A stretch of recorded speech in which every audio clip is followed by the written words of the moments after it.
All right, welcome back and thanks for staying with us. Amnesty International has reported that over 1,000 Nigerians protesting against President Bola Tinubu's government have been detained in a nationwide crackdown on the hashtag End Governance demonstrations. The human rights organization raised concerns about the government's increasing repression of peaceful protesters, highlighting that 441 people were arraigned in Kano over what it describes as trumped-up charges. Amnesty International called for the immediate and unconditional release of all those arrested, emphasizing the government's obligation to protect the right to peaceful assembly and freedom of expression. The 10-day protest from August 1 to 10 was marred by reports of widespread police brutality. Former President Atiku Abubakar has condemned the actions of the security forces, calling for the military leadership to be tried for crime against humanity. Still with us in the studio are Mr. Akin Fatukin and Barrister Darlington Agomo. Gentlemen, thanks for staying with us. You're welcome. You see, it's very interesting to know how the government is turning out. You know, Atiku has just said that people should be tried, you know, for crimes against humanity on account of police brutality unleashed against Nigerians during the End Bad Governance protest. But it's kind of disturbing that the people in government now are the same people who sponsored an organized protest in 2012 against a government. And during that protest, they even called on the police. They made tweets that said, "Do not shoot or arrest protesters." Now we have the same government turn around to arrest and detain people and even taking them to court. Barrister Agomo, Yes. does this characterize this present government as being repressive? And where are we heading to? One of the characteristics of a failing government is brutality. The government is failing? If it did not fail, why they end the bad governance protest? It's a sign of failure. They know. That is one of their hallmark. Go and check. Dictatorship everywhere in the world. The only thing they hold, the only thing they have as their own trump card is brutality. But they forgot that the more brutal they are, the more stubborn and the more resilient the people become. That is what they don't know. So, what Tinubu maybe wanted you to suppress the people, he didn't know that he's actually demarcating himself before Nigerians and before the international community. Now that Amnesty International has come into the matter, is it in Tinubu's favor? It's not. It's not. So this is one of the things why government should be held accountable. Because if you keep quiet, they will continue from there, from one infamy to the other. Yeah, but this is not the first time that Amnesty International is coming into Nigeria's case. Amnesty International has been on this issue of kidnap of the Chibok girls and all of that. What have we gone from? What have we got from it? Listen very well. Do you know that every year the international community have a way of, looking at your democracy and your governance, and they will give you your pass mark. This good governance index. Why is it that whenever these figures are released at the end of every year, Nigeria is almost at the bottom of the ladder? It is because of this type of thing. So they are looking at it. They are using it to rate you. But it looks like the government cares less. They don't care. Oh, they don't care. Look, I say it looks like they don't care. Look, because if they care, they would have done things better. No government like to be put down, either before the people or before the international community. It affects their image. All right, Mr. Akin Fatukin. It affects their image. So that is why it is important. If they continue to lash out on this thing, this infamy by the government, it will affect them whenever they go outside here. Mr. Akin, is it that the government don't care, or is it that we have lots of quack people in the political space, just like Donald Duke, former governor of Cross River, pointed out?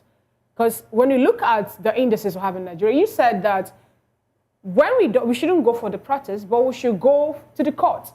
And several times Nigerians have gone to court and they've won cases against political elites, as regards their corrupt practices and all that, but they fail to adhere to the instruction of these court rulings.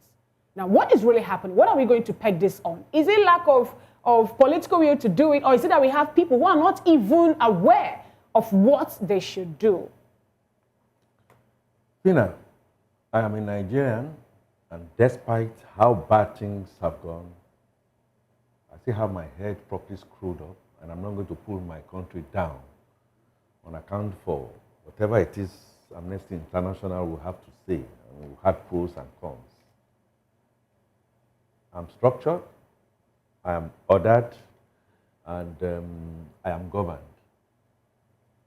If 1,000 people, according to what we have heard, are being detained by government, are they the peaceful protesters? Or the protesters that we saw were taking street lamp and going to private and then looking at, said whether they were sponsored by government or not? So we need to untangle that. And there has to be a process and a structure.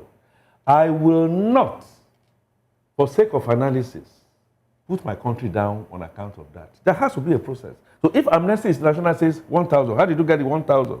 How are you sure it's not 2,000? How are you sure it's not less than that? If this is to push governments to do the right thing, these people should be prosecuted. Yes, that's exactly what it is. And whoever, whether it's sponsored by government or sponsored by other political parties or people that are waving the Russian flag, whatever it is, then let the proper things be done. Are you saying, however, Mr. how is it convenient for us to prosecute looters? Sorry, to prosecute protesters, but we cannot turn around and prosecute members of the National Assembly who are fixing their salaries? Is this not where we are coming from? I just told you. No, but you said these people should be prosecuted for just protesting, for merely protesting. Please, please allow me to land. I came and I told you that the whole thing is a circus show. When you're in a circus show, why do you want to be cherry picking? No, I told you things are not working, but we now got into the issue of the end bad protesters. And I told you, I made it point blank clear that protest would not be the only thing because it's going to be infiltrated. And there are so many other ways. Amnesty, set up, started doing certain things, and this present government, and I'm going to give it to them, take it or leave it, are saying, look, a way out of it is let's have local government autonomy. Don't let us continue to have big men in governors. If we are able to put that across, then we are moving in that direction, but it's still not enough. Now, Amnesty International is saying that on account, we've seen it not just in Nigeria, elsewhere, they will cry foul. I have seen our security officers being killed and maimed. I didn't see Amnesty International coming out. Are those people not human beings? Point, therefore, I am saying is, look, we cannot be getting to the end of the thing and then trying to be looking back. I know things are very tough and very difficult in Nigeria. Slowly, we need to move a bit faster. Government should take 1,000, and just like I said about the National Assembly, these 1,000 people, who are they? Where are they? What should we really be doing? Should we be charging them to court? Do we have evidence that some of them have done terribly bad things? Do we have evidence that some of them are just peaceful protesters like the newspaper people, the journalists? Clearly, high-handedness. Those kind of people should be released. That's the point I'm making. All right, Barrister, you talked about protests, saying that is the way Nigerians should lend their voice. But this present administration, during the hashtag #EndBadGovernance protest, restricted Nigerians to, in quotes, particular place where they want them to do their protesting. What did the law say about this restriction? That's the first one. The second one, again, is I've heard that over 1,000 peaceful protesters, remember that these protesters gave government ample time. They chant and they talk about their planned protests that will begin from the 1st of August to 10th of August for so many weeks. And yet, the government didn't address the issue until when the protests began. Now, what does the law really say about arresting those who are, doing obliging their fundamental human right by protest or having a way again to lend their voice to the government? Fina, I want to go by educating Nigerians on what the government is doing. You see, it is not good for you to be playing pranks with the rights of your people and you think that you are being clever. All these people that they arrested now said that they are doing this, they are doing that. Have you even looked at what precipitated it? It's like NSAS protest, where some people were sponsored to start doing things that are not unto us. And you are blaming the people. Remember there was a peaceful protest, even in this last protest. Very peaceful. Moses, it was in this studio, we are hearing commentaries of people who came out with machete to harass those who were protesting peacefully, without even a stick with them. The police was there watching. The army, the military were there watching. These guys were just parading, as if they are now the alternate government with machete. What did the government do to those people? Please answer me. Did you not see them? No, is that not what precipitated this anger in the north? When the police, who are not trained on how to manage protests, now decided to use brute force and this angered the people. You cannot beat a child and ask that child not to cry. It's not possible. All right. People are already angry for what you have inflicted in them. Of course. And instead of you to manage the thing, like a mature, like a government, like a government that is Barrister, very sympathetic to the people. May I interrupt your train of thoughts there? Okay. Now you pointed out the fact that some police officials used brute force on protesters. Yes. Would if as protesters are being held, and then to be tried, do you think if Nigerians see certain security agents that are being accused of using brute force also being tried, will that alleviate the anger? In fact, that is the way to go. Moses, we have seen it all over the world. That is the way to go. Remember what happened in Kenya? We thought that transferred in Kenya. Did you hear that the police or army, got involved? In line with that, because even of time. Even the court told the army that they should not come out at all. And they did not. Is that not true? I'm talking of African nation here. What is your own difference? Okay, in line with that, there's an individual who has been arrested now. His name is Hadejia. He's been arrested for running, yes. Selling our good. Selling gold. And also, he's also been fingered for having a hand in the hashtag End Bad Governance protest in Nigeria and other things that have happened around West Africa. And he had friends in the high places. So that's where I'm coming to. Now, this individual has been said to have friends in high places. In fact, he was a former aide to Minister of State for Defense, Bello Matawalle. Yes. And there are speculations that he might be let off the hook if care isn't taken. This is one who is being fingered here now. What do you think should be done differently? That is the more reason why the government should be held accountable. The government should be held accountable? Yeah, because they allow this infamy to continue. Listen very well. The people that Amnesty is speaking on their behalf are the people, the high polite, the people who have no voice. I don't know the people. The real people who cause the problem now, who is talking to them? Nobody. This man you mentioned now, with the crime he has committed, it has affected the life of that man. Alleged crime. The alleged crime, yes. It has affected the life of that street urchin, that boy or that girl with nobody. Okay. Because if the money that man has spent in his criminal activities, if it was properly utilized, it will affect the life of that particular boy or girl who have nobody in a positive way. Positive way. Okay, let me come to Mr. Akina, who seems to be nodding his head in disbelief. Well, what do you make of this? The fact that pictures surfaced online with this individual, pictures taken with him and other highly placed government officials. Those are the people. I thought you said he was arrested. He's been arrested, yes. Okay, so Amnesty International says he should be released. No, Amnesty is not saying he should be released. Excuse me, please. No. As far as I am concerned, we are saying that there are speculations on social media that he might be let off the hook, saying that his connected to highly placed individuals. That's what I said. am not here to speculate on what social media says. I am here to speculate on facts.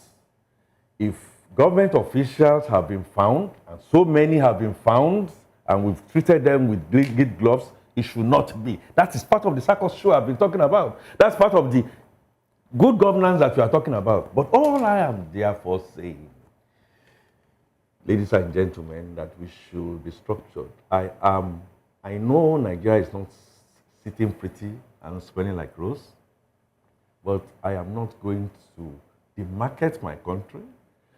Similar to end bad governance, we had it. Fatuke, your country allow is me, marketing allow me. Amnesty International is doing their job. Allow me to finish. I allowed you to finish. Okay. Okay. So, we can always have go ahead. different opinion. Go ahead. In the UK, what statements were made and people were picked up, Amnesty International should also go there and make those comments. All I'm just saying is that it's bad if we are structured. And I come back to the starting point. We are not being governed in Nigeria. We are not structured enough. We all know that. Our politics is nothing but taking us backwards. Let us make sure that we all come back and say, look, this is not working for us. With what Barrister Agomo said, and I think I agree with character, with competence, with capacity, and the compassion to be able to do. Where you think of others before yourself, it goes. Now, was it Filian that asked the question, what does the law say about protests, confining them to a place? I remember what happened in Lagos. People were angry and they were hungry and they went to Yaba left. Oh, so that's anger and hunger. There's also that fear. And I think security forces now then said, hey, let's be a bit careful. We don't have the capacity. We know they don't have the capacity. Because if everything then goes wrong, the very few that we are doing should not be destroyed. But I agree with you, Vice Agomo, that the root cause of the problem is that we are not being properly governed at all levels. All right. And we must get back to winning ways. All right, thank you, Mr. K. I don't speak for Amnesty International, but I also do know that Amnesty International has taken up the issue of Boko Haram people that kill soldiers. On several locations. So this is not an isolated case. Yes. It's a global human rights organization. Please, Mr. Okoro, let me add this. When the Dapchi girls were to be adopted, you know there was a curfew within that period. Yes. These guys, when they were coming with those 15 high-law stores, as they were coming, at that particular day, the whole area, the whole road was cleared. No army, no police, no DSS. And as these guys were coming, Amnesty International, we are calling the military, telling them that these guys are coming, or they didn't answer them. Despite the fact that we had the Minister of State for Education who had warned ahead of time that, look, they did not pick any don't open the secondary schools. Please. And we had for the sake a governor who now presides as our vice president. For the sake of our military. That order. For the sake of our military. For the sake of our military. Mr. K, I was coming to you on something. No, hang on. Please. I have to very... No, I hadn't finished. What happened to the military? Now, according to... We saw the military also being decimated. In this country. I said Amnesty has taken up their case. No, Amnesty did not say anything. They have. Amnesty had a... Please allow me to land now. No. You may disagree with me. Amnesty was in quite a number of ways. Please go back and do the research. I know what I'm talking about. So now, when it got to the other side, wait a minute. Let's all be even. I am not saying Amnesty International is not pursuing the good, but it should be very even. That is the point I'm making. Whatever our military is going through today, go and check. They are complicit. We have 14 they are names also made available if not, to Nigerian why have they not ended this terrorism? But also we have 14 names made available to the president, to Nigerian government to be the sponsor. The sponsor of terrorism. What have they done? But we haven't had anything. The military has been fingered on several locations to be complicit. They are hobnobbing with the military has been complicit. They have. Excuse me, many other people have been complicit in politics. The military themselves, they are the security agents in this country. Why have they not established the terrorism? But there are very good people in the military. Yeah. Are these all our military? Now are you going to paint them black? Of course, now that would not be fair. That would not be a fact. Let the good ones fish out the bad ones. Barrister, excuse me, please. Because they're affecting them generally. Darlington, please, excuse me. We have pointed out all our challenges on this table. Now, I'd like to start with Mr. Akin Fatunke. What do you think we should do for such happening not to reoccur again in Nigeria? I'm talking about the protests, the arrest of the protesters, and, you know, what even led to the protesting, which is a bad governance itself. What are we going to do? Start good governance. And you start good governance by looking at yourself and telling yourself the truth. We are in a structure that is not going to get us anywhere. Come 2027, we are still going to be marching on mired clay. We must understand the fact that we are as complex. We are of different tribes. We are of different tongues. Barrister Agomo was saying, go out to protest, go out to protest. I schooled in the north. And part of the protest we were talking about is women should have empowerment. But the women said, we don't want that kind of empowerment because our culture does not agree. We are different. So you cannot now be using the same yardstick to now be calling us together. There's no other way. All I am saying, therefore, is the way out is simple. Nigeria is not working. Democracy is not working for us. Let's listen to what the patriots have said. Okay. And Mr. President has said, I am going to... He should do that. He should be the one to listen. Oh, but not us. Oh, but he has said so. But I'm sure you heard him say that. Yes, I'm going to consider. Okay. So let's all give all this support. All right. And make sure that whether you want to make it a bloody revolution or you want to make it a peaceful revolution, remember one thing. When the rain starts to fall, every household is going to be affected. All right. The word is enough for the wise. Thank you very much, Mr. Akin Fatunke, You're welcome. who is a communications consultant. Barrister. Yes. What I'm saying in essence is this. Go and check. The Western world that you are hearing today, they didn't wake up and become what they are. People fought for their rights. I think I know that for sure. Look, somebody said that power is not given a la carte. And you saw how he grabbed and snatched it and ran away with it. So you, what are you doing? Your right is being taken away from you and you are sleeping. You are watching. You say you don't want to. People protested. United States of America is still not free. So what are you Even as we are speaking. No, I'm only trying to tell you. Good. So they fought, but the whole thing is not still free. For the United Nations to put it in the charter that people have the right to protest. Yes, they have. It's a weapon to checkmate government. All right. There's no other way. Okay. So if you as a Nigerian, you slept on your right because of sentiment or tribal, then when the problem comes to you, don't talk. You can keep quiet. So without you can see what we have achieved now from the little things we are doing. Talking and protesting. So we have achieved something. Well, why not? Thank you. Did we use gun? God bless you. By the time we are talking and shouting and making noise, so we are on the same page. Tinubu will not go home and sleep quietly now. He cannot. All right. Then. Yes, that's what I'm saying. People should learn how to protest against bad government. Protest. Tinubu will not go home and rest. The governors will not go home and rest. So it's not just about Tinubu. It's about governance. Well, you know he's the one. He's the one. After all, he took the bill for local government. Yes, now. The governors are also heads. The problems are layered. Bosses, who took the bill for local government to the court? It was not Tinubu. Yes. He can equally raise other issues. Very good. Now you are talking. And that is because you and I will force him. We put their foot to the fire. Exactly. So we cannot keep quiet. Thank you very much, Barrister. That's the only way to go. I'm not even sure you are keeping quiet with your voice. Well, thank you very much, gentlemen, for coming on the program. We do appreciate you for your time and your thoughts, of course. Thank you very much. God bless you. Thank you. We'll take a break now. When we come back, other segments of the show will be brought to you. Stay with us.